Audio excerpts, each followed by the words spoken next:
Oedipus the King, Oedipus the King, Episode 1, CU, NSOU, IGNOU, RBU, and other universities. A plague has stricken Thebes. The citizens gather outside the palace of their king, Oedipus, asking him to take action. Oedipus replies that he already sent his brother-in-law Creon to the oracle at Delphi to learn how to help the city. Creon returns with a message from the oracle. The plague will end when the murderer of Laius, Laius, former king of Thebes, is caught and expelled.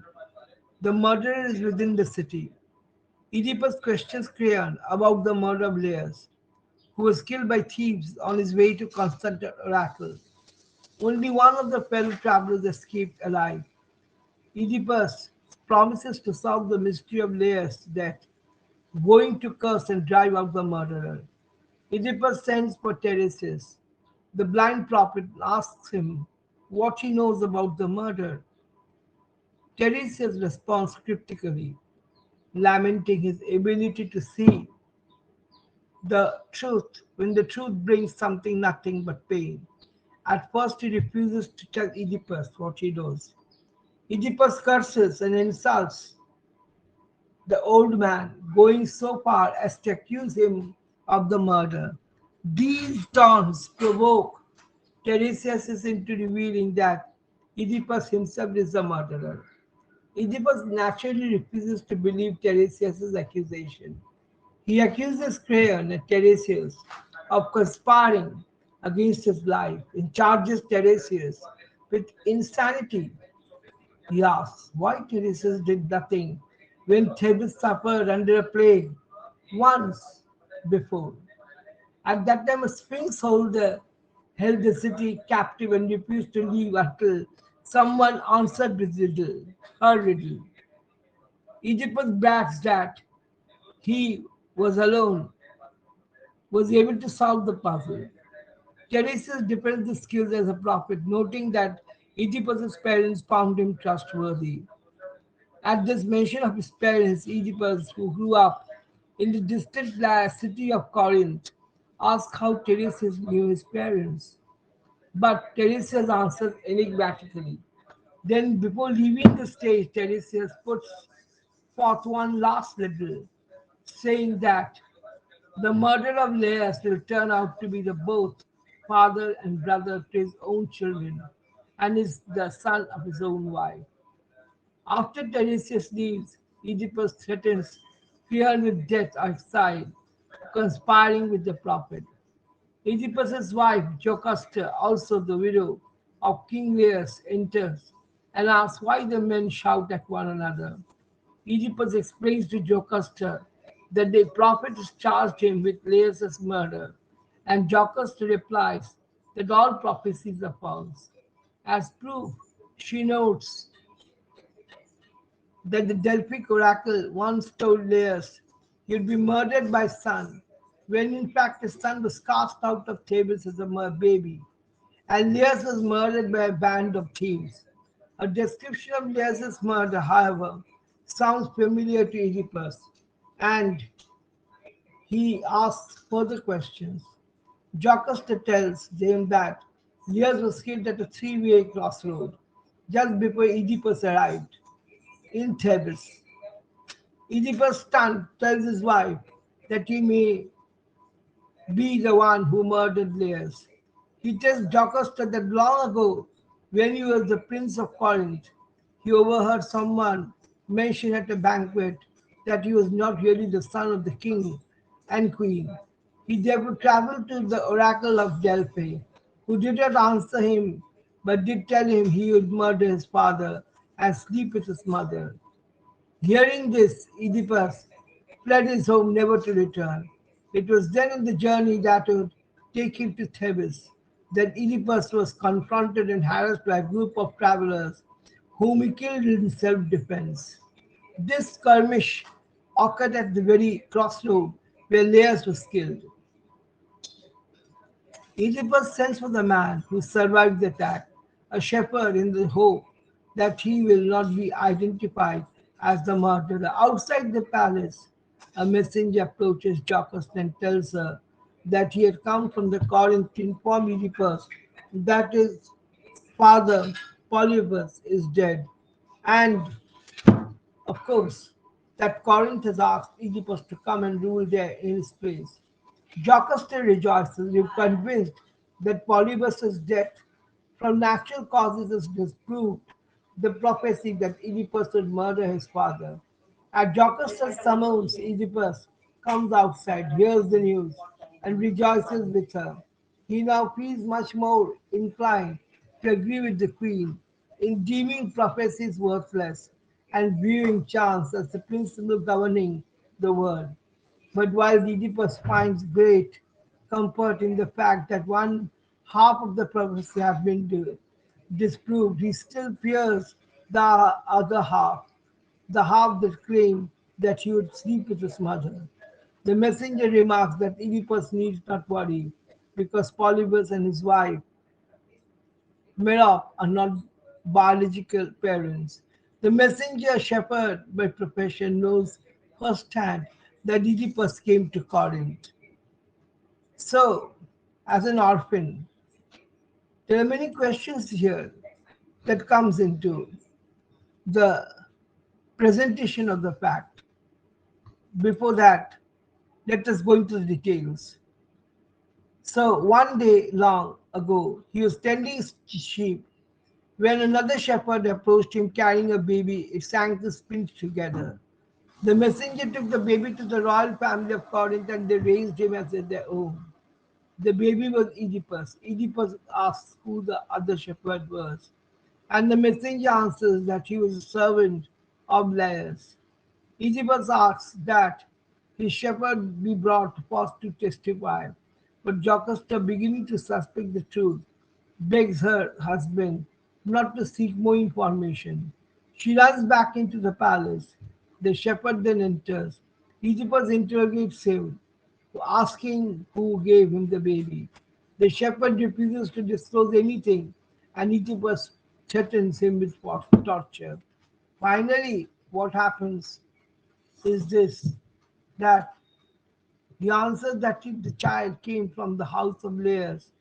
Questioned further, he answers that the baby was in fact the child of Laius, child of Laius himself, and that it was Jocaste who gave him the infant, ordering him to kill it, as it had been prophesied that the child would kill his parents.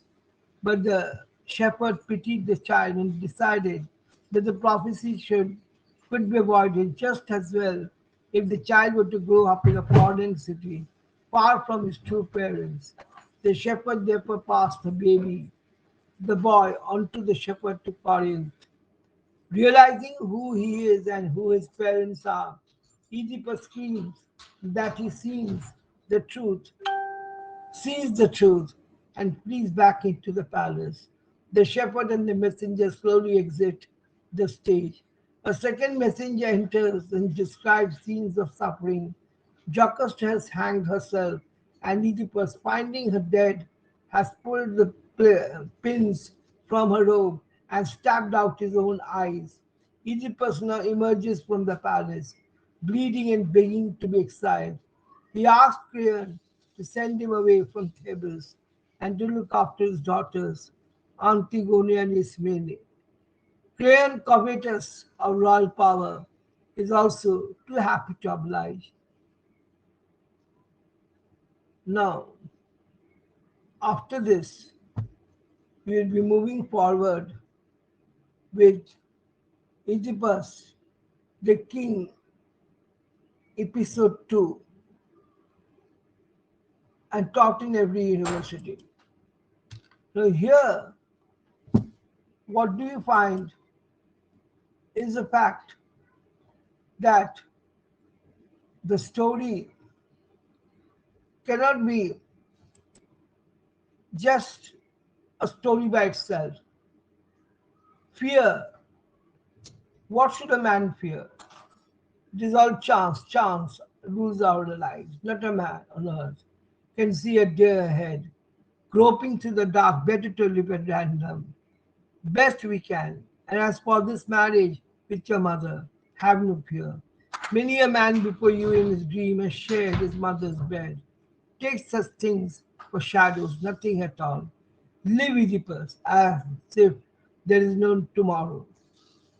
Now, this is found in the original book of 1068-1078 lines. The audience familiar with Oedipus' story almost does not want to listen to these self-assured lines because spoken by Jocasta, wherein she treats incest with a startling lightness that will come back to the hunter. What makes these lines tragic is that Jocasta has no reason to know that what she says is foolish, ironic, or simply wrong. The audience sense of the work of fate in this play has almost entirely tried to do what the fact that Oedipus' story was an ancient myth, even in the 5th century BC, Athens. So, this myth, whatever way the audience takes it, the audience's position is thus most like that of Tiresias, full of the knowledge that continues to bring to it and other pain. At the same time, it is important to know that at least part of the irony of the passage does depend on the play and the audience, faulting Jocasta for her by blindness. Her claim that the chances rules our lives, and that Oedipus should live as if there is no tomorrow, seems to fly in the face of the beliefs of more or less everyone in the play, including Jocasta himself. Oedipus would not have sent Creon to the oracle if we believe events were determined randomly, nor would he have fled to Corinth after hearing the prophecy of the oracle that he would kill his father and sleep with his mother. Nor did Jocasta have bound her baby's ankles and abandoned him in the mountains. Again and display, again display. And the other Theban plays returns to the fact that the prophecies do come true and that the words of the gods must be obeyed. What we see in Jocasta is the willingness to believe oracles only as it suits her. The oracle prophesied that her son would kill Laius, and so she abandoned the son in the mountains. So when Laius was not, as she thinks, killed by his son, she claims to find the words of the oracle worthless. Now she sees Oedipus heading for some potentially horrible revelation and seeks to curb his fear by claiming that everything a person does is random. People of Thebes, my countrymen, look at Oedipus. He solved the famous riddle with his brilliance. He rose to power, a man beyond all power, who could behold his greatness without energy. Now, what a black sea of terror was over him. Now, as we keep our watch and wait the final day, count no man happy till he dies, free of pain at last. So, from line 1678 to 1684, these words spoken by the chorus form the conclusion sorry, of Oedipus, the king, that Oedipus solved the famous riddle of the Sphinx with the brilliance. It's an indisputable fact that is the claim that he rose to power to an enviable position and greatness. And discovering these facts, the chorus seem to suggest a causal link between Oedipus' rise and fall. That is, Oedipus fell because he rose too high, because in his pride he inspired others to envy. But the causal relationship is never actually established, and ultimately all the chorus demonstrates is a progress of time. He rose to power, a man beyond all power. Now, what a black sea of terror has overwhelmed him. These lines have a ring of hollow and terrifying truth to them, because the comfort of an audience expects in a moral is absent. In essence, they say, Oedipus fell for this reason. Now you know how not to fall, not to fail. Then Oedipus the king, from lines 1 to 337. Oedipus steps down out of the royal palace. He is inquisitive all about the murder of Laius. Thebes and is greeted by a procession of priests who enter surrounded by impoverished and sorrowful citizens of Thebes. The citizens carry branches wrapped in gold, which they offer to the gods as gifts. Thebes has been struck by a plague, the citizens dying, and no one knows how to put an end to it. Oedipus asks the priest why the citizens have gathered around the palace. The priest responds that the city is dying and asks the king to save Thebes. Oedipus replies that he sees and understands the terrible fate of Thebes and that no one is more sorrowful than he. He has sent Creon, his brother in law and fellow ruler, to the Delphic oracle to find out how to stop the plague. Just then Creon arrives, and Oedipus asks what the oracle has said. Creon asks Oedipus if he wants to hear the news in private, but Oedipus insists that all the citizens hear. Creon then tells what he has learned from the god Apollo, who spoke through the oracle, the murderer of the Laius, who ruled Thebes before Oedipus, and in Thebes he must be driven out in order for the plague to end. Creon goes on to tell the story of Laius' murder. On their way to Constantinople, Laius and all but one of his fellow travelers were killed by the thieves. Oedipus asks why the Thebans made no attempt to find the murderers, and Creon reminds him that Thebes was then more concerned with the curse of Sphinx. Hearing this, Oedipus resolves to solve the mystery of the Laius' murder. The chorus enters. They have a great role to play in the tragedy. So their entering means a lot to the audience. Calling on the gods Apollo, Athena, and Artemis to save Thebes. Apparently, it has not heard Creon news about Dionysus' murder. It bemoans the state of Thebes and finally invokes Dionysus, whose mother was a Theban. Oedipus returns and tells the chorus that he will end the plague himself. He asks if anyone knows who killed Laius, promising that the informant will be rewarded and the murderer will receive no harsher punishment than exile. So, naturally, no one responds, and Oedipus furiously curses Laius' murderer and anyone who is protecting him. Oedipus curses himself, proclaiming that should be discovered the murderer to be a member of his own family, that person should be struck by the same exile and harsh treatment, and that he has just wished on the murderer. Oedipus castigates the citizens of Thebes, who, for letting the murderer go unknown for so long. The leader of the chorus suggests that Oedipus call for Tiresias, a great prophet, and Oedipus responds that he has already done so. So Oedipus is notable for his compassion, his sense of justice, his swiftness of thought and action, and his candor. At this early stage in the play, Oedipus represents all that an Athenian audience, indeed, any audience could desire in a citizen or a leader. In his first speech, which he delivers to an old priest whose suffering he seeks to alleviate, he continuously voices his concern for the health and the well being of his people. So he insists upon allowing all his people to hear what the oracle has said, despite Creon's suggestion that so Oedipus hear the news in private. Oedipus quickly hatched his plan to deal with both of his people's suffering and Laius' unsolved murder. And he has even anticipated the chorus's suggestion that he send someone to the oracle and call for Tiresias. Finally, Oedipus is vehement in the promise of dire punishment for the Laius' murderer, even if the murderer turns out to be someone close to Oedipus himself.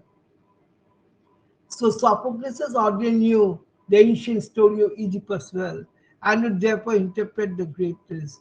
Oedipus exudes in the first scene as a tragic harbinger of his fall. Sophocles seizes every opportunity to opportunity to exploit the dramatic irony. Oedipus frequently alludes to sight and blindness, creating many moments of dramatic irony, since the audience knows that it is Oedipus's metaphorical blindness to the relationship between his past and his present situation that brings about his ruin. Now, we all know that Oedipus could not fail to see the play that had happened or taken place. Oedipus eagerly attempts to uncover the truth, acting decisively and scrupulously, refusing to shield himself from the truth. Although we are able to see him as a mere puppet of fate, at some point the irony is so magnified that it seems almost as if Oedipus brings catastrophe upon himself willingly. One such instance of this irony is when Oedipus proclaims proudly, but for the audience painfully, that he possesses the bed of the former king, and that marriage might have been created blood bonds between him and Laius had Laius not been murdered. So although the first ode, that is from line 168 to 224, piously calls to the gods to save Oedipus, Thebes from the plague. The answer they get to their prayer arrives in human form. Immediately following the ode, Oedipus enters and says that he will answer the chorus's prayer. For a moment, Oedipus takes upon himself the role of a god, a role of chorus has been both reluctant and eager to allow him. Oedipus is so competent in the affairs of men that he comes close in dismissing the gods, although he does not actually blaspheme as Creon does in Antigone. At this early moment, we see Oedipus's dangerous pride, which explains his willful blindness and to a certain extent justifies the downfall. Next, when we come to the lines C38 to 06, many more things do happen and they are to be taken for granted. Oedipus begs him to reveal who Laius' murderer is, but Tiresias answers only that he knows the truth, but wishes he did not. Puzzled at first, then angry, Oedipus insists that Tiresias tell Thebes what he knows. Provoked by the anger and insults of Oedipus, Tiresias begins to hint at the knowledge. Finally, when Oedipus furiously accuses Tiresias of the murder, Tiresias, the blind prophet, tells Oedipus and that Oedipus himself is the curse. Oedipus dares Tiresias to say it again, and so Tiresias calls Oedipus the murderer. The king criticizes Tiresias' powers widely and insults his blindness. But Tiresias only responds that the insults will eventually be turned on Oedipus by all of Thebes. Driven into fury by the accusation, Oedipus proceeds to concoct the story that Creon and Tiresias are conspiring to overthrow him. So the leader of the chorus asks Oedipus to calm down, but Tiresias only taunts him. For Oedipus further, saying that king does not even know who his parents are. So this statement both infuriates and intrigues Oedipus, who asks for the truth of his parentage. Tiresias answers only in riddles, saying that the murder of the Laius will turn out to be both brother and father to his children, both son and husband to his mother. The characters exit and the chorus takes the stage, confused and unsure whom to believe. They resolve that they will not believe any of these accusations against Oedipus unless they are shown proof. So Creon enters, soon followed by Oedipus. Oedipus accuses Creon of trying to overthrow him, since it was he who recommended that Tiresias come. Creon asks Oedipus to be rational, but Oedipus says that he wants Creon murdered. Both Creon and the leader of the chorus try to get Oedipus to understand that he is concocting fantasies, but Oedipus is is resolute in his conclusion and his fury. So ultimately, as in Antigone, the entrance of Tiresias signals a crucial turning point in the plot. But in Oedipus the king, Tiresias also serves an additional role. The blindness augments the dramatic irony that governs the play. Tiresias is blind but can see the truth. Oedipus has his sight but cannot. Oedipus claims that he longs to know the truth. Teresa says that seeing the truth only brings one pain. In addition to this unspoken irony, the conversation between Teresa and Oedipus is filled with references to sight and eyes. As Oedipus grows angrier, he taunts Teresa for his blindness, confusing physical sight and insight or knowledge. Tiresias matches Oedipus's insult for insult, mocking Oedipus for his eyesight and for the brilliance of that once allowed him to solve the riddle of the Sphinx. Neither quality is now helping Oedipus to see the truth. So we find a lot of incidents being revealed in this conflict of Tiresias, the plague, and Oedipus. Tiresias has said the right thing from the insight that he has, and he has been able to tell. Oedipus asked Tiresias and Cleon a great many questions. Questions are his typical mode of address and frequently a sign of a quick and intelligent mind, but they are merely rhetorical. For the accused, and of course, accused, that does not end up over there. Now, the chorus seems terrified, understands very well what is it that was going to happen. It was very serious thing that was to happen. And they knew the seriousness of the matter very well. Though like Oedipus, the chorus cannot believe the truth of what Odysseus has said, as it does of the plague-stricken innocent citizen Thebes. The chorus speeches, full of images of caves, darkness, lightning, and wings, which suggest darkness, the unknown, and the most significantly, of course, terror striking from the skies. The chorus's supplication to the honest, benevolent gods are long past. The gods are still present in this speech, but they are no longer at any help because they know the truth that they will not reveal. Thebes is menaced rather than protected by the heavens. So when we come to line 707 to 107, a lot many things are revealed in these lines. Why? Because the truth has been slowly and steadily being unfolded to everyone. Everyone is being aware of the fact that what is going to happen now. Something very serious was going to happen now. The prophet cannot be fault, and Tiresias cannot be at fault. Whatever he has said is right. Jocasta tells him that there's a skill at a three-way crossroad just before Oedipus arrived in Thebes. Oedipus, stunned, tells his wife that he may be the one who murdered theirs. So he tells Jocasta that really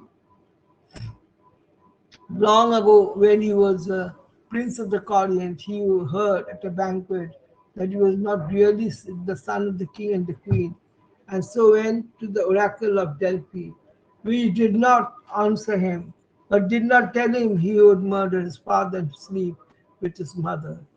Hearing this, of course, everything went topsy-turvy. Oedipus was confronted and harassed by a group of travelers and whom he killed in self-defense.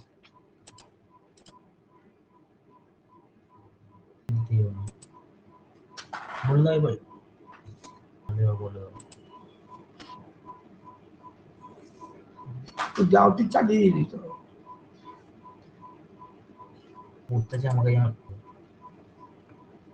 If anyone wants to clarify the further details at this point of time, can contact me in the number that has already been given in the box, 6290540486, or in the WhatsApp 99433622122. So I will continue the lecture a little bit later.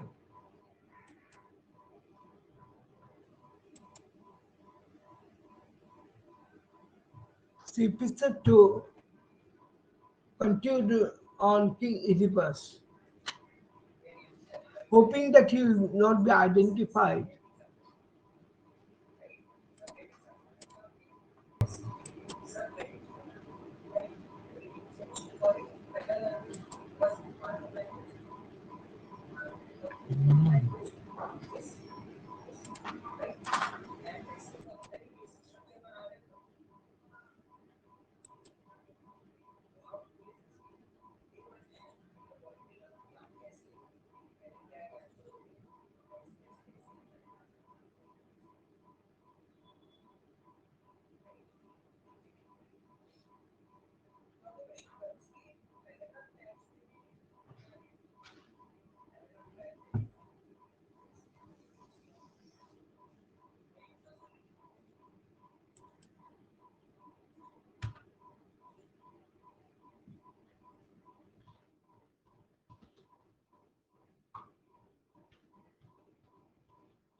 six two nine zero 587 687.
Phone নাম্বারটা ভুল দিয়ে দিয়েছি। হঠাৎ করে করলে হয়? কোথায় phone number দিয়েছো তুমি? আমার 6290540486 540486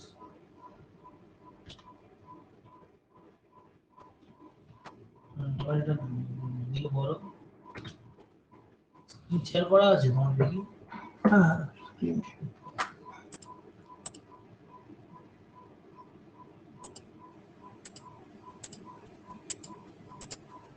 এই তো হ্যাঁ ঠিক আছে। হুম বলুন।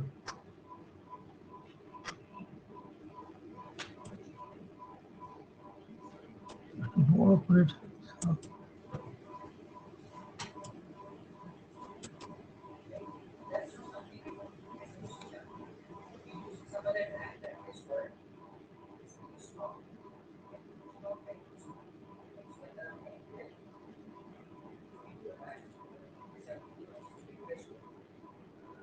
So you see that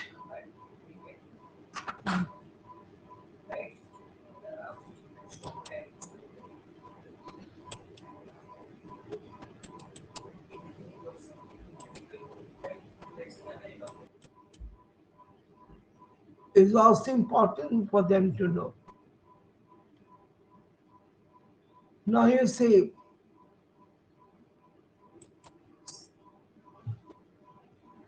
when you come to the unity of action in Oedipus the king,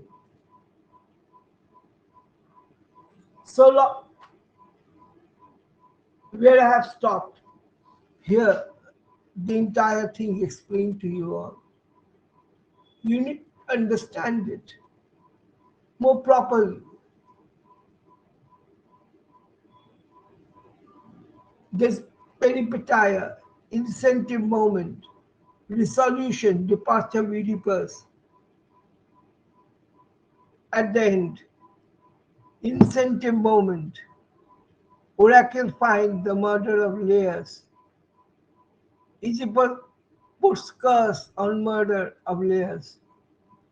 Tiresias' cause accuses Oedipus. Oedipus and Creon quarrel. Jocasta tells the story of murder, of mention of the three roads, and makes everything very clear. Then comes the peripetia. Messenger arrives from Corinth, Polybus, not real father of Oedipus, announced. Then comes the climax of the stories of the herdsman and messenger Anagnorisis, gradually leading to catastrophe, reporting of Jocastus suicide, and then ultimately the resolution at the end.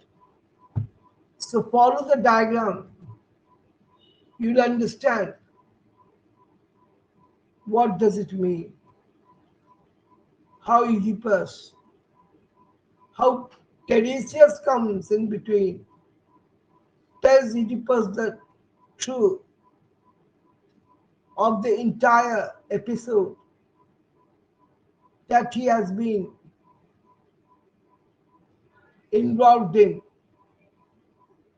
before his birth, before he knew that such a situation would await him. And yet the situation would bring about his danger, his fall, his scourging both his eyes, blooded eyes, his family disintegration, his mother's belief shattered. The arrival of the messenger is the only action of the play that is not directly caused by a previous action. However, this is a perfect example of Aristotle's contention that if coincidences cannot be avoided, they should have air of design. So we find that anything and everything and whoever was involved in the destiny and the fate of Oedipus at the present, right from the beginning, they all get involved in Oedipus. Oedipus' destiny is sealed. So we can say that this is a complex plot, the peripeteia of the play. From the diagram, you can understand is a message's reversal or intention in seeking to help Oedipus by feeling him, by telling him that Polybus and Merope were not his real parents. He instead creates the opposite effect, providing the crucial piece of information that will reveal that Oedipus has indeed killed his father and married his mother. So Aristotle recommends this is directly connected to the anagnorisis, for the messenger and the herdsman placed together the whole study of Oedipus, enabling him to recognize his truth and the identity to which he belongs. So peripatetic anagnorisis seems to have been written in Oedipus's lot, directly cause Oedipus's catastrophe. And that is inevitable, would happen. So there's also the role of Hematia. The play offers a perfect illustration of the nature of the Hamatia's mistake or error rather than flaw. Oedipus directly causes his own downfall, not because he is evil or proud or weak, but simply because he does not know who he is. Who is to be blamed? So many incidences have come in between. And when the chorus says, "What a man, what man on earth wins more of happiness than a seeming after the turning away?" Oedipus, you are a pattern of this. Oedipus and your pattern. In Greek, we say it is stasimon. So there are patterns of imagery. The metaphoric patterns of play support the play. The imagery of sickness and pollution, the ship of the state, blindness versus sight, light versus darkness illuminates action. Things, characters, but they do not constitute them, as they do in the Orestia.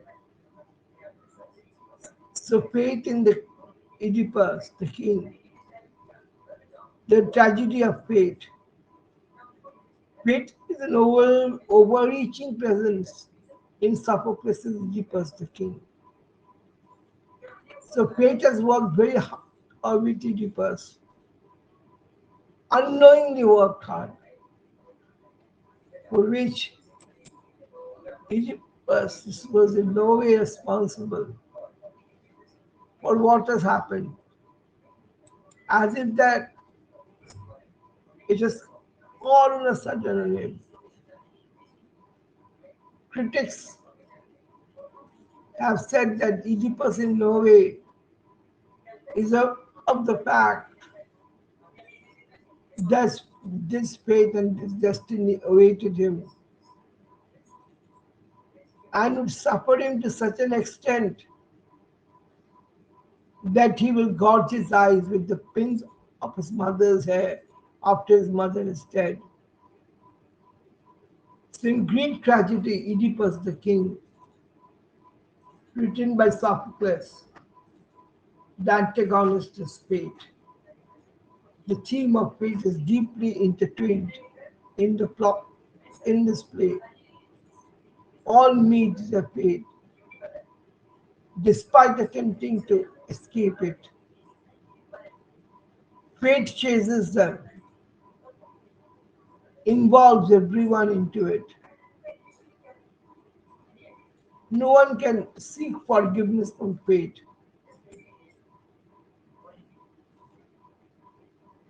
It is important to note that Apollo made the prophecy to King Leus, Jocasta's former husband, and Jocasta, Oedipus's wife. that they would hear a son who would kill King Lear, and Apollo made the prophecy to Oedipus that he would kill the biological father and sleep with his biological mother.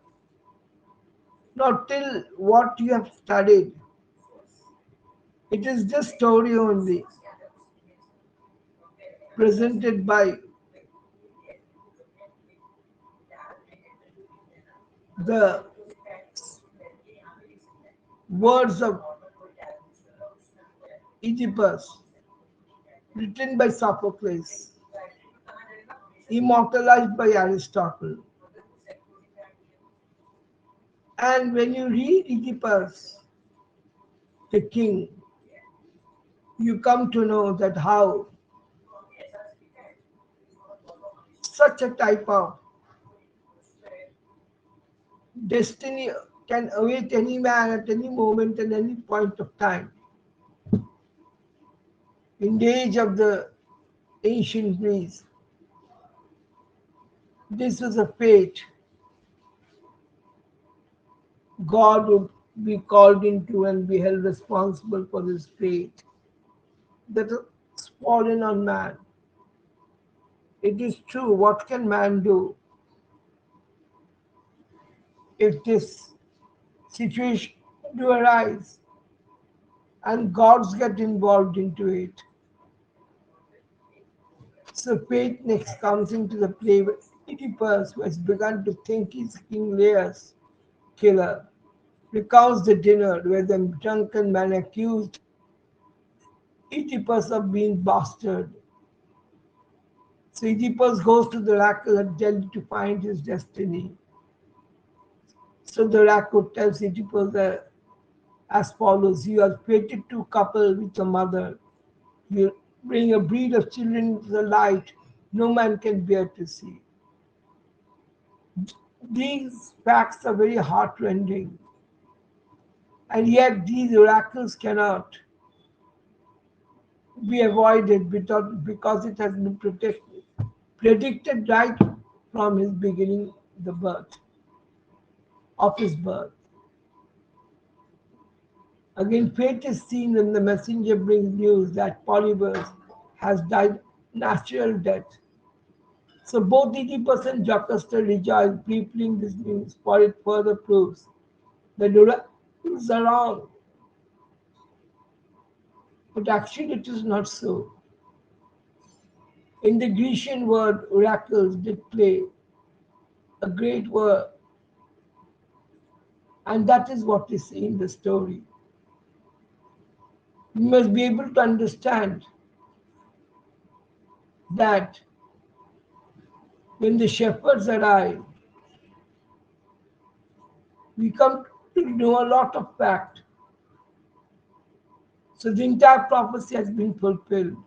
After finding Jocasta's body, and there we saw the woman hanging by the neck, Sophocles, Oedipus does the following: he rips off her brooches, the long gold pins, holding her ropes and lifting them high, looking straight up into the points, he digs them down the sockets of his eyes.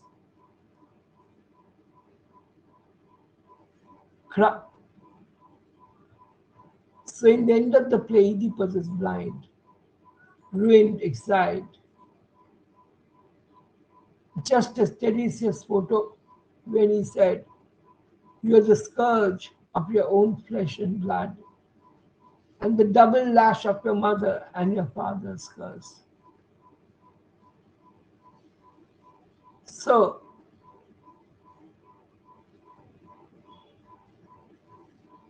one thing is very sure and certain.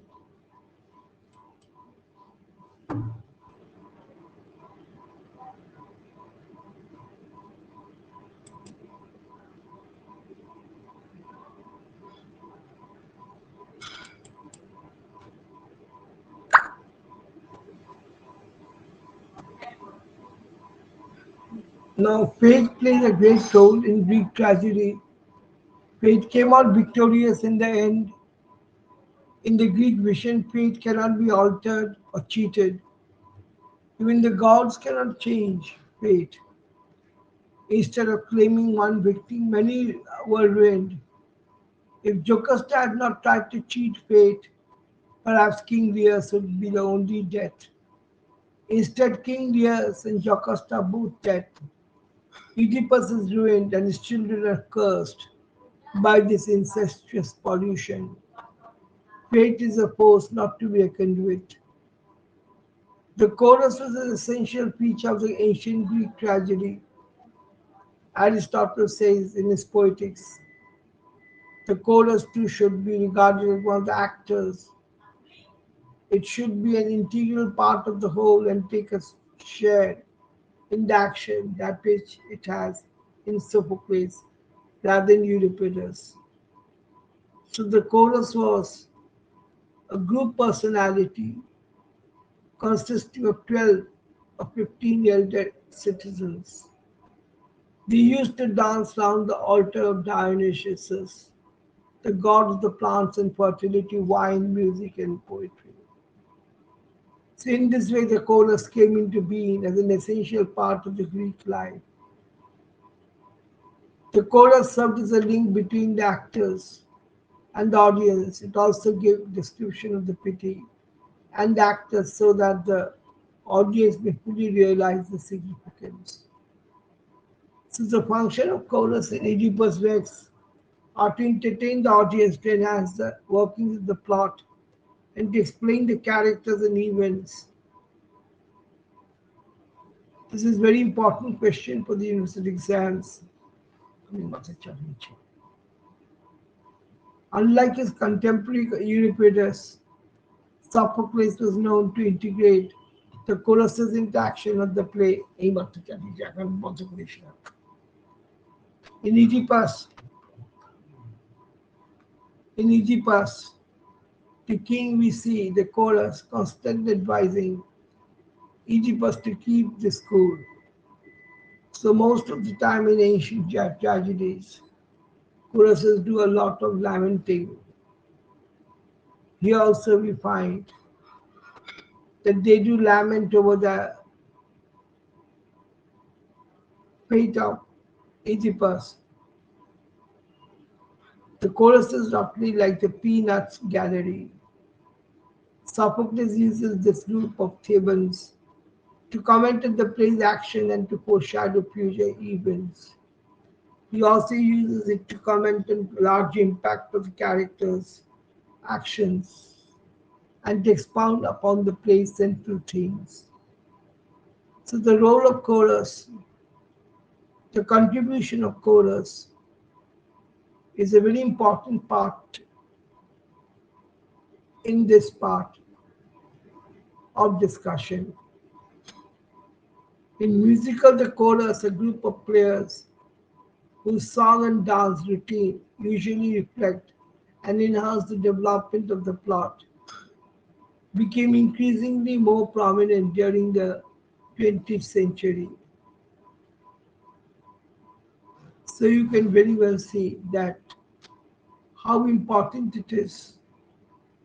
During the late Victorian era, musical comedy was also characterized by thin plot, characters, and settings. The main attraction being the song sung by them. So in conclusion, we can say that function of the chorus are very well performed in Oedipus Rex. In the very first chord of the chorus depicts the horror of the plague and expresses an expression out the messages from the oracle of the Delphi. Other notes comment on the action after the last ode and build an atmosphere. So the chorus is roughly like the peanut gallery, so we say. Now, we see that unlike the contemporary Euripides, Sophocles was known to integrate his choruses into the action of the play In Oedipus, the king, we see the chorus constant advising Oedipus to keep cool. So most of the time in ancient Greek tragedies, choruses do a lot of lamenting of terrible events, but do little to stop them. Amazingly, though, the chorus in Oedipus, the king manages to convince chorus not to banish execute Creon. So the chorus in Oedipus, the king, goes through a distinctive character arc. They begin to they begin by being supportive of Oedipus, believing based on his past successes. So in Greek, strophe means turn, anti-trophy means turn back. This makes sense when you consider the fact that during the strophe, chorus is danced from right to left, and during the antistrophe, they did the opposite. Sophocles may have split them in two parts. সে খেতে দিয়ে যে বলছি কথা বলার ও বলা এর মধ্যে বিরক্ত লাগে বলছি খেতে Perhaps the বন্ধ করতে duties, বলেছি deities, for which the Greek জোর করে tragedy is কথা বলা famous.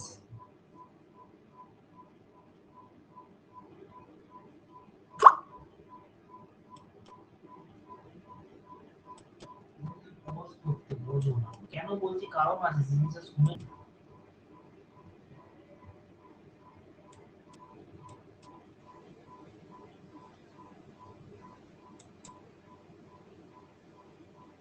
Now, King Oedipus, episode 2, continued 4. Important question for the university exams.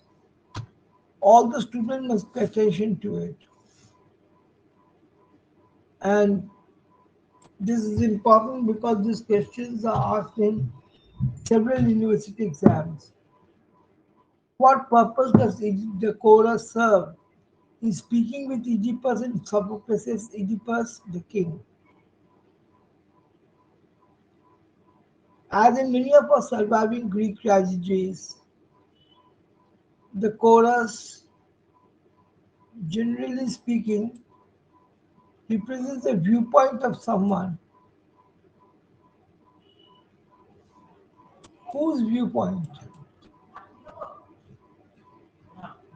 The question might come as to whose viewpoint it is.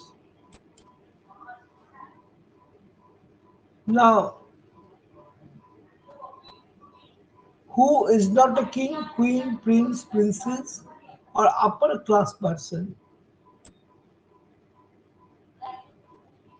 Sophocles' Euripides, uh, Oedipus,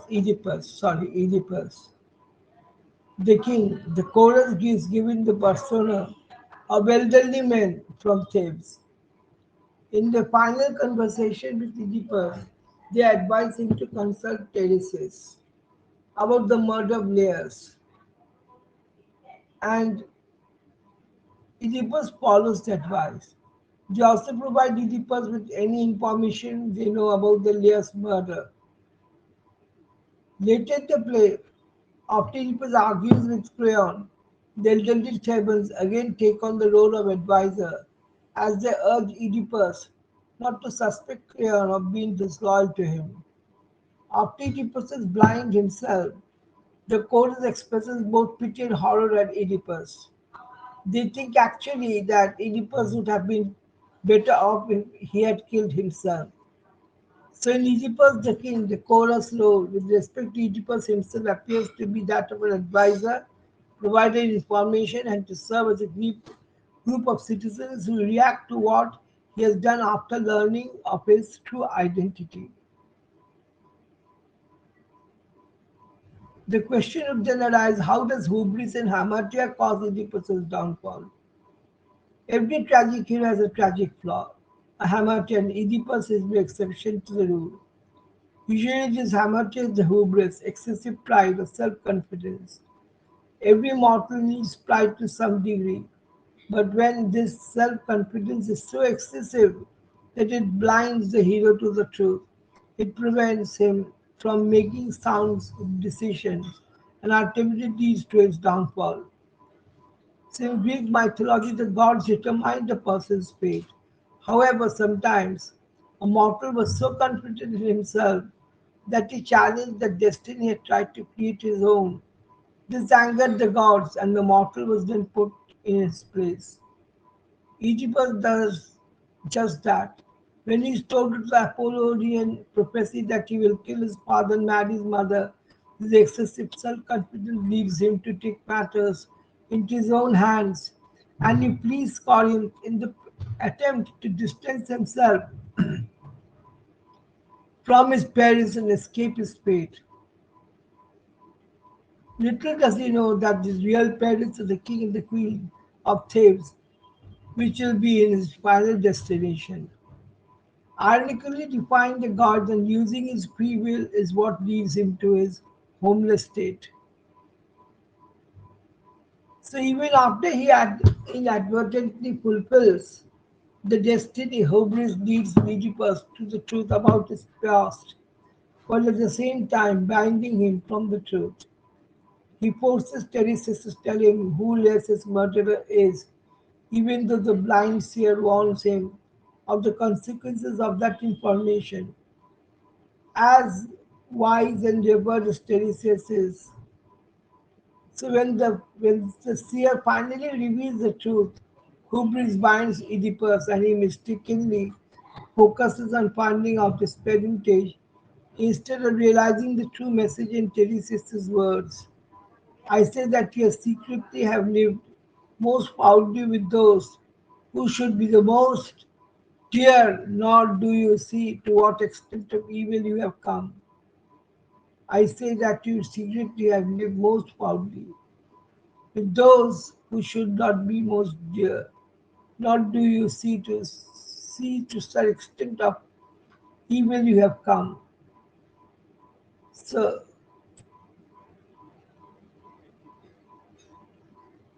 this sort of his conclusion do lead to many of us to think about what he wanted to really say. Did he mean to say that Oedipus was finally wrong in doing things? The question does not arise. Finally, Oedipus shows hubris even after he has learned the truth. He attempts to defy the gods yet again when demands that Creon exile him immediately. Creon states that he must wait to see what the gods' plan is. So the tragic flaw, what caused the downfall of Oedipus in Oedipus the king, pride or anger? That's a very great question. Pride, anger. Now, Creon informs him that the plague is the result of the king Laius' murder and that the murderer must be found and killed or expelled. Oedipus seeks counsel from Tiresias, the prophet. However, the prophet is afraid of divulging the truth about the situation. He knows that Oedipus unknowingly killed the king, his own father, and married his own mother, making him directly responsible for the plague. Tiresias tries to dissuade Oedipus from seeking the truth, which is clearly more than he can bear. But Oedipus goads Tiresias into talking. He is angered at what he discovers, but his anger is directed at Tiresias and Creon because he believes they are reaching him for his throne. Creon tells Oedipus that the temper is his worst enemy. However, the truth is still revealed to Oedipus by credible sources. Although Oedipus' fate is already sealed at the birth, some suggest that if he had not killed his father, then tragedy would not have befallen him. Oedipus' actions are fueled by anger, and although he had a right to feel aggrieved when the king's servant forcefully pushed him out of the way, Oedipus overacted by killing himself or killing almost all of the men out of anger. So Oedipus suffers from deep-seated hubris that causes him to overact out of anger. Thus his anger is preceded by his pride, making pride the strongest flaw. So the downfall of the protagonist of a tragedy is usually caused by that character's tragic flaw. The ultimate cause of Oedipus's downfall is unwillingness to accept his fate. He had to do it, but he was of the opinion that he would not go for it. Oedipus struggles against the oracle that predicts his hands in his father's death. To do so, Oedipus must reject the very idea of fate and the idea that the gods are in control of the lives of mortals. This rejection can be seen as evidence of his great pride. Now, you can say that ultimately Oedipus's pride that is responsible for his downfall is his anger. Anger is a tempting answer because Oedipus does not get so angry at Tiresias that his brother-in-law, Creon, even at Jocasta's wife and mother. However, Oedipus's anger is, if we trace it, stems from his pride. Why does he get so angry at Tiresias, the prophet? Because Tiresias claims that Oedipus doesn't really want to know the truth, that it would be better for Oedipus to remain in the dark. So when Tiresias insists that he knows better than Oedipus what he is best, he wounds the king's pride.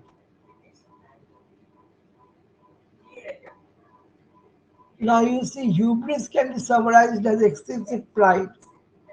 It is self-confidence. It is in all of us, but some can control and others cannot. It is also self-conceit in some other way.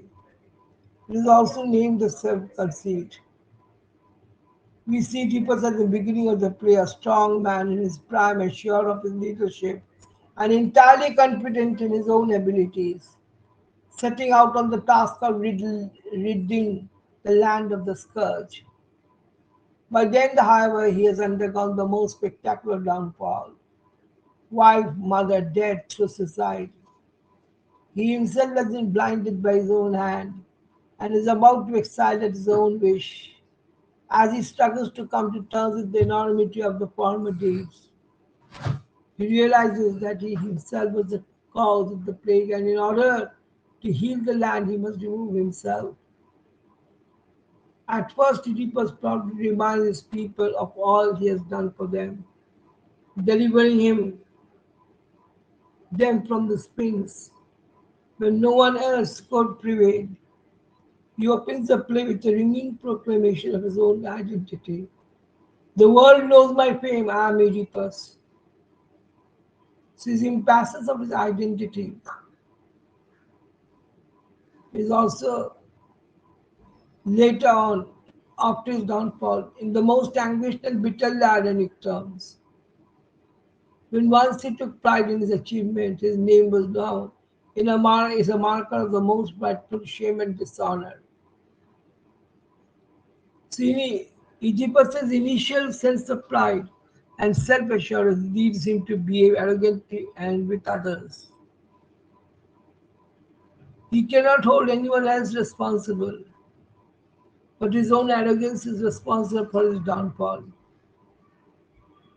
Oedipus is not only the character Creon's hubris in the play, although he is certainly the most notorious example. Jocasta too displays hubris in a dismissal of divine prophecies and the potency of fate, advising Oedipus to simply ignore them.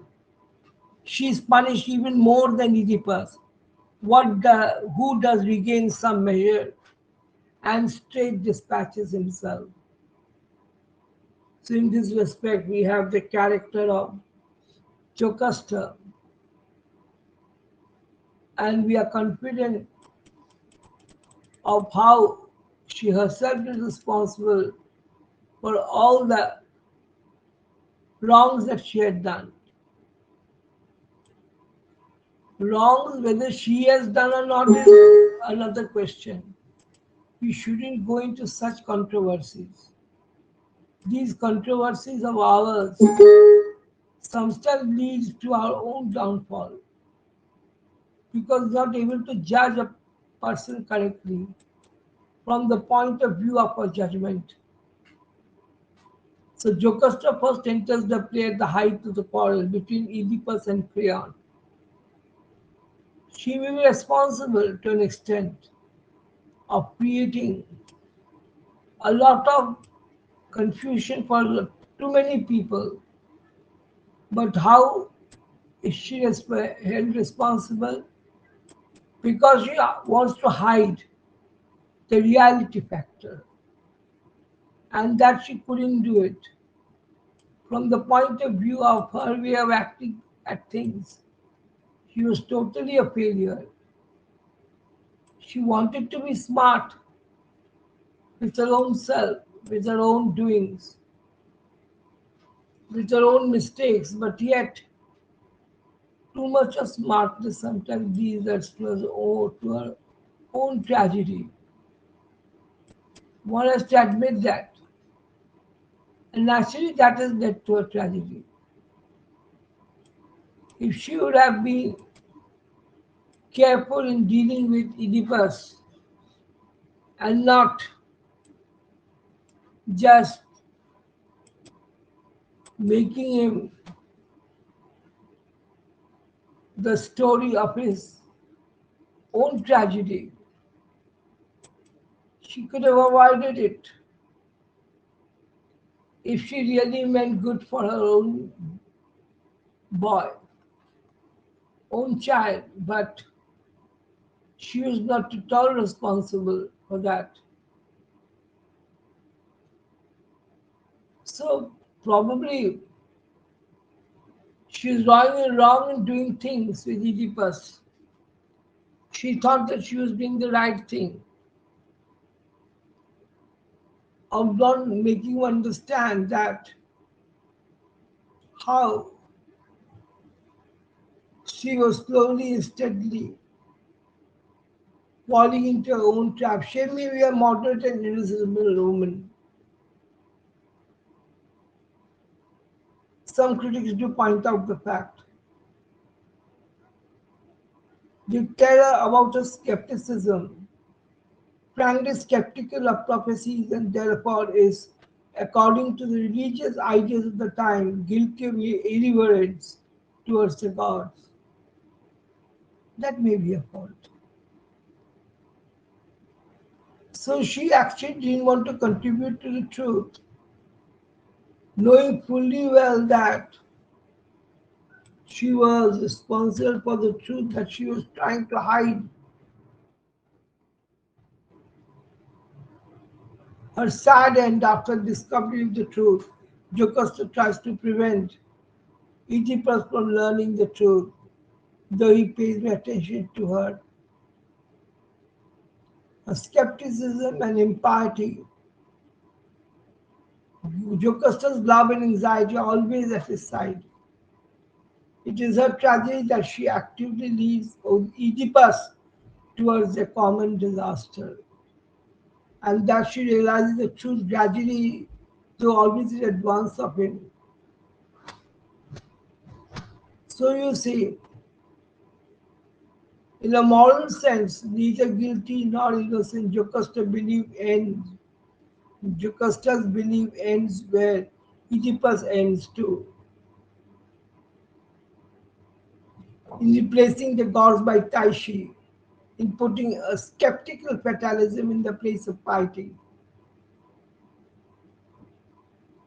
So she is responsible to an extent of what has now happened. It was to happen, and so it happened. Now, how did it happen? If you ask, then who is responsible for such an happen? It is she, because she wanted to hide the fact. But she could have come out with the truth, at least saved the situation, not only for herself, and also for Oedipus. Thus, the Theban elders a clear description by Jocasta's views on Apollo's oracular responses when she says, Loxias said expressly that Laius was doomed to die by my child hand. But you poor babe, he shed no blood, but perished first himself. So much for divination, henceforth I will look for signs neither to right nor left. So you see how confidently she tries to defend, even inch by inch she is going to the fact that she was responsible and she must accept it, but she was not ready to accept it.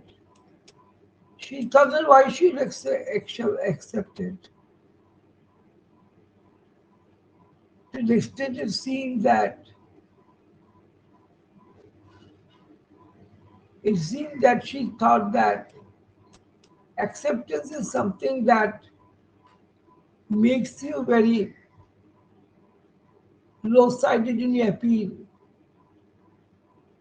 You might accept your fault, but the people may not take it in the very right sense.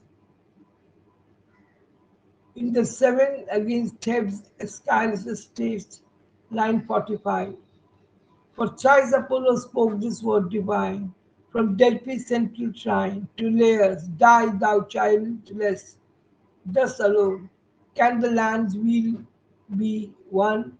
But vainly with his wife's desire strove, and gave himself to love. Begetting Oedipus by whom he died, the faithful patricide. Then who is responsible? Whom should we hold responsible? The mother and the father who went for the child, knowing fully well that the child, when born, would kill the father and murder the mother and marry the mother. Why was Jocasta so fast in his decision to get a child? So Oedipus became the consort of Jocasta, and they had 4 children, Antigone, Polynices, Eteocles, and Ismene. That means they lived a very comfortable sexual life. They have 4 children, the son getting children from the mother. Life was good for them until a plague came to Thebes. Otherwise, it would never come to the foreground. The fact might not have come. It would have remained what we say, just a sort of a fate or destiny that was destined for them. So, what is the role of fate in Oedipus the king? Believing Greek philosophy is a belief that someone's fate is predetermined and unchangeable. The Greeks believed that fate should be accepted because it ultimately cannot be avoided. So in Greek tragedy, Oedipus the king, the irony of fate brings the downfall of Oedipus. That is what happens to every man. The role of fate was to be there for him when he needed it at the least. So if we discuss the role of fate in King Sophocles' Oedipus's Rex, may be different from that of Oedipus's. What we are discussing about Oedipus, the king, it is true that Oedipus is the son of King Elias and Queen Jocasta. But you see the fate, how the fate was gnawing every moment, was bringing him to such a state where he would never be able to come out of it. There is a proverb that what is bolted cannot be bolted. So in this tragedy, it becomes true.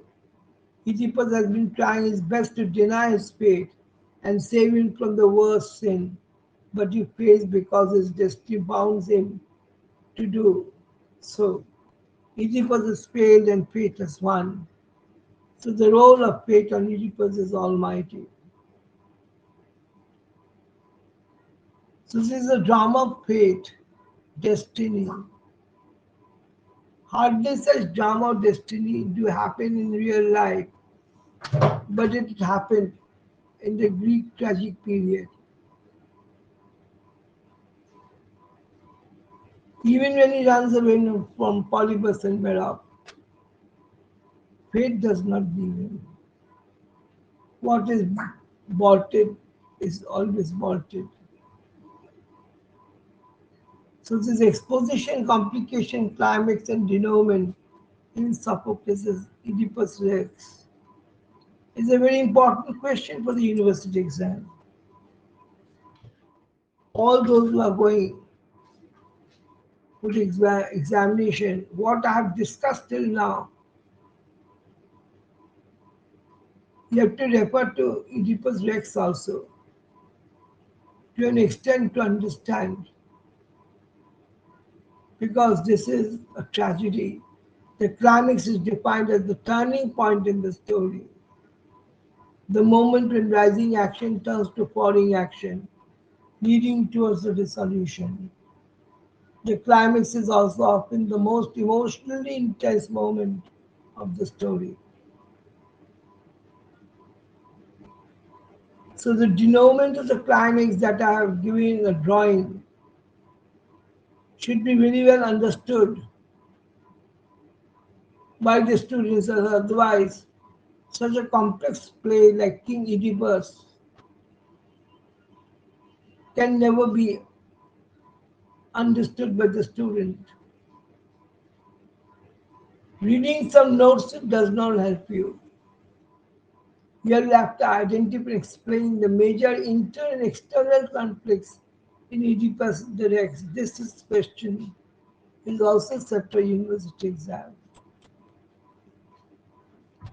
Actually, all the questions that I'm giving you here is of great importance because it deals with the entire story of Oedipus the king. Rex may come into it, but the main story is Oedipus the king. Here we have the important character Tiresias. We have other important characters who play a great deal of nuisance in the life of Oedipus. Laius, before the play starts, Oedipus has killed Laius. So this is the beginning of the conflict. So the structure of Oedipus, the king, a bit of exposition and the incentive moments. Everything is included over here. You need to study thoroughly for the university exams. If you have any problem understanding it, I've given you my phone number 6290540486 or 9433622122. You'll get it in the box also. Here often Oedipus, the king, is said to compare with Oedipus, the Rex. Because Rex is not in your syllabus, that the Rex will not come into it. It's a very wrong idea of the students. Oedipus is such a king, is such a story that you can just avoid it. You have to study it to the point of view. Nature of divine justice in Oedipus Rex. Divinity to us over here.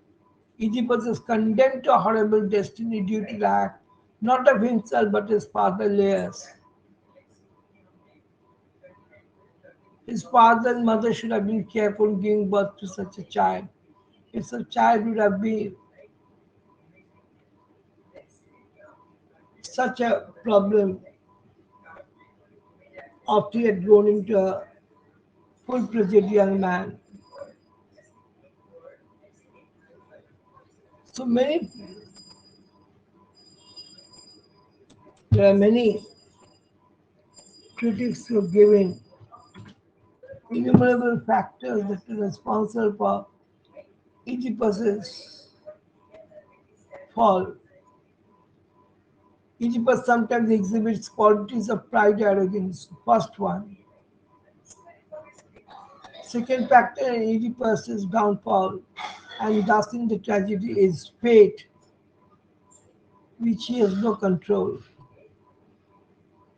He has to accept the fate that lies in store for him. So whenever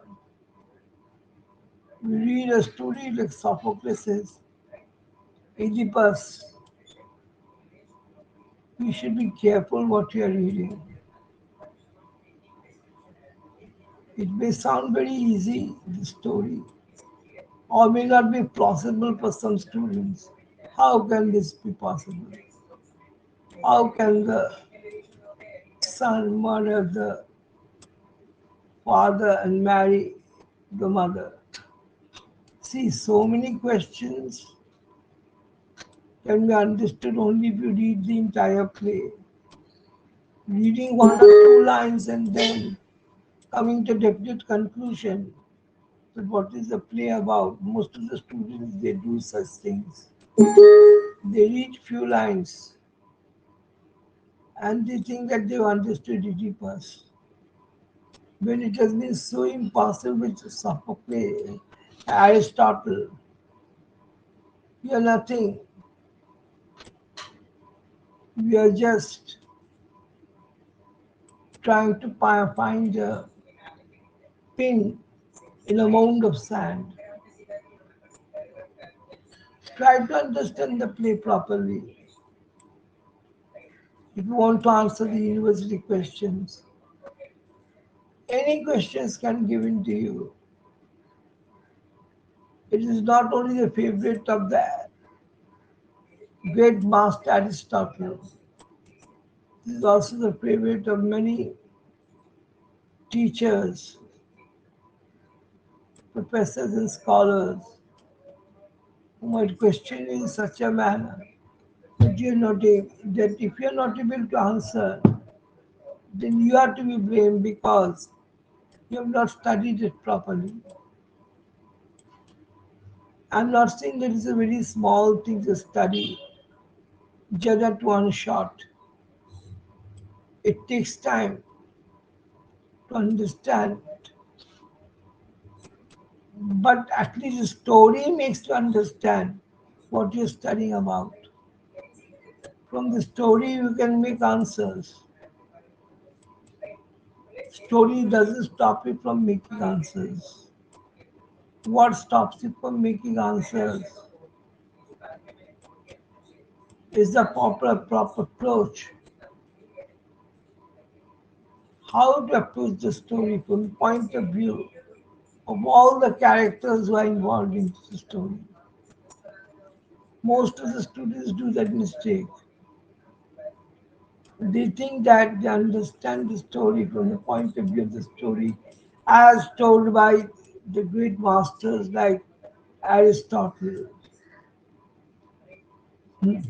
Otherwise, you would have become an Aristotle. You have to understand from the point of view as why Aristotle took Oedipus, the king, as a model, as an example, to explain his point of view. There must be reason for it because he knew that his definition of tragedy always relies from Oedipus, the king. So sometimes questions asked on Aristotle's definition of tragedy with the application of Oedipus. At that time, if you think that you're too intelligent or you can just manage it, no, you're wrong. You have to know the facts and write details which are true. And for themselves, we can say that they mean something.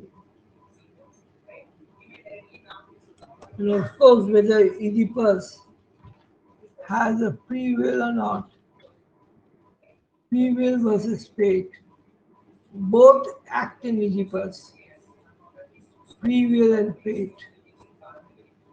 So try to understand, read, go through it like a story. Read it, understand what is hamartia, what is hubris, what is fate, what is destiny, how is Oedipus taken into the story as a man of destiny, a man of fate, or a man who had been trying his best to prove that he is right, and yet for some reason or the other, he has not been able to do so. Now, this 1.5 hour long story that I've explained to you just now has many questions. You see, first and second episode. Second episode have 5 parts,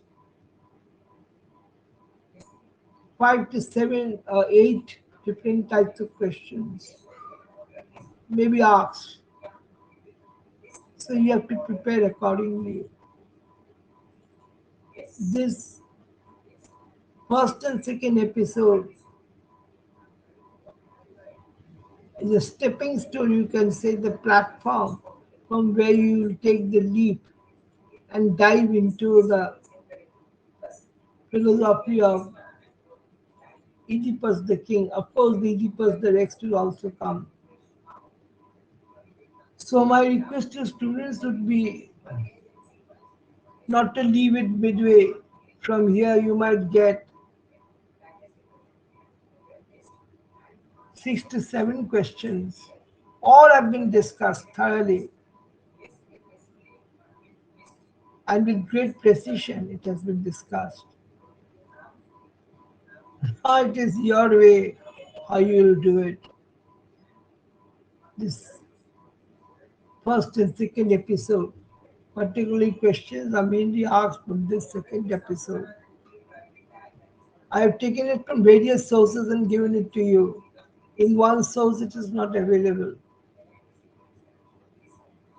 Students might have problem in taking from sources, but to make your problem easier, I have taken from various sources and put together in such a manner so that the way, in whichever way you study or try to study or to proceed,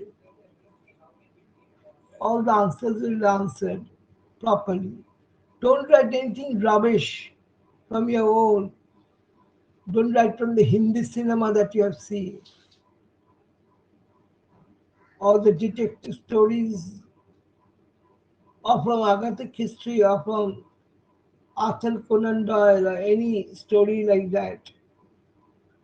There is a philosophical enactment of the fact of life, which Aristotle thought it very important to include in his poetics. So I will request you all to study from that point of view. This is episode 1 and particularly episode 2. Other episodes also I'll give it to you 3, 4, 5. But first you start studying, read it, see how many types of questions. Questions will not be long, but the questions are varied and you need to study them. Now, I told you again and again that if you have problems in the understanding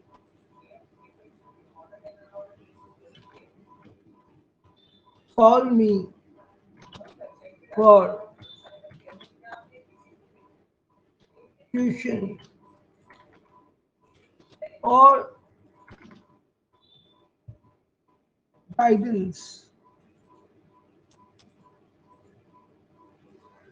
that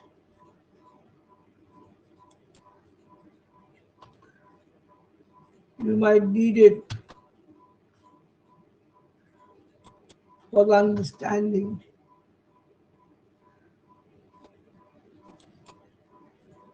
of the story. It is not that easy that such a big story will be understood by you easily. So it is for this reason that always I've given you my phone number 6290 540 486 or WhatsApp.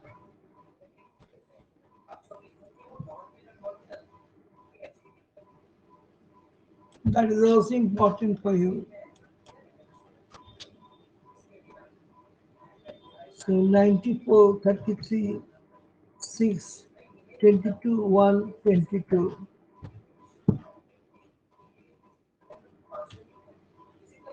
is also given in the box.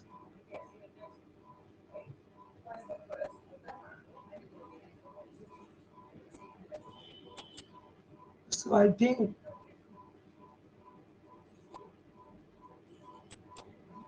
I have had a long discussion with you for 1.5 hours over 7 to 8 topics, dividing them into many parts. Only one thing that you need is to study.